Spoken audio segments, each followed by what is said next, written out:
ফের ভয়াবহ রেল দুর্ঘটনার সাক্ষী হলো বাংলা। সোমবার সকালে উত্তরবঙ্গের ফাঁসি দেওয়ার কাছে নিজ বাড়িতে শিয়ালদহগামী কাঞ্চনজঙ্ঘা এক্সপ্রেসে মালগাড়ির ধাক্কায় অন্তত ৮ জনের মৃত্যু হয়েছে, আহত বেশ কয়েকজন। প্রাণহানির চেয়েও বেশি ছড়িয়েছে আতঙ্ক, রেল সফরে নিরাপত্তাহীনতার বোধ। এদিনের এই দুর্ঘটনা নেপথ্যে কেন্দ্রকেই দায়ী করলেন মুখ্যমন্ত্রী মমতা বন্দ্যোপাধ্যায়।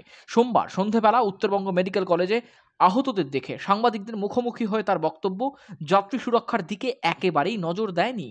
বন্দে ভারত এক্সপ্রেসের মতো বিলাসবহুল ট্রেন চালু করতে গিয়ে পরিকাঠামো উন্নয়ন, সুরক্ষা ব্যবস্থা নিয়ে ভাবা হয়নি, যার জন্য এই বেহাল দশা।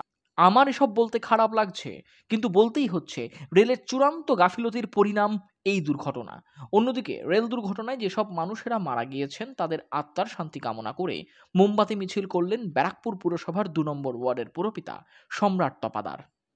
এদিন তিনি বলেন, রেলের গাফিলতির জন্য এতগুলো মানুষের প্রাণ গেল।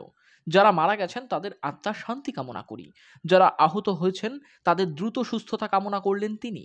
এদিনের এই মহামিছিলে যোগ দিয়েছিলেন কয়েকশো সাধারণ মানুষ।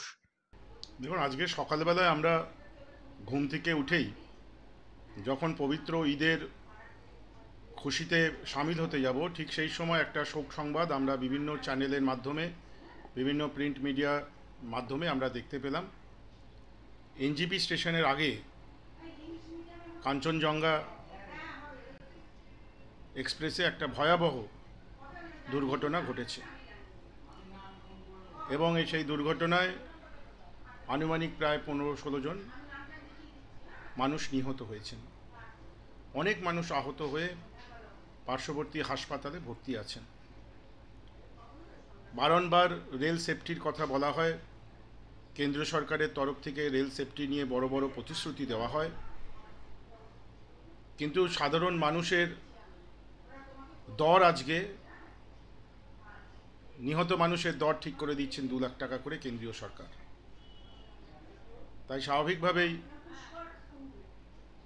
এই রেল সেফটি নিয়ে যারা বড় বড় কথা বলে তাদের আজকে প্রশ্নের মুখে আছে। এবং এত নির্লজ্জ সরকার যে আগে যখন আমরা দেখতাম, যদি রেলের ইতিহাসের পরে আমরা দেখি যে শুধুমাত্র একটা রেল দুর্ঘটনা ঘটেছিল বলে লাল বাহাদুর সিং মন্ত্রী ছিলেন রেলমন্ত্রী, সঙ্গে সঙ্গে পদত্যাগ করে দিয়েছেন। এদের তো পদত্যাগের কোনো ব্যাপারই নেই, কিন্তু মানুষের সুরক্ষা নিয়ে এরা প্রতিদিন ছিলিমিলি খেলছে। আমাদের মাননীয় মুখ্যমন্ত্রী মমতা বন্দ্যোপাধ্যায় যেসব প্রকল্প রেলের করে দিয়ে এসেছিলেন, সেফটির কাজ করে দিয়ে এসেছিলেন, সেফটি মেজার্সগুলো ইমপ্লিমেন্ট করে দিয়ে এসেছিলেন, সেগুলো আজকে সব শেষ হয়ে গিয়েছে, সেগুলো সেভাবে কার্যকর হয় না। তাই এই ধরনের দুর্ঘটনা ঘটছে। আমরা আমাদের তরফ থেকে সমবেদনা জানাচ্ছি যারা নিহত হয়েছেন তাদের পরিবারবর্গের, এবং যারা আহত হয়েছেন তাদেরকে তাড়াতাড়ি সুস্থতা কামনা করছি। তাই আজকে এই যারা নিহত হয়েছেন তাদের শ্রদ্ধাঞ্জলি দিয়ে আমাদের ওয়ার্ডে মিছিল হলো। Bureau report, channel 10।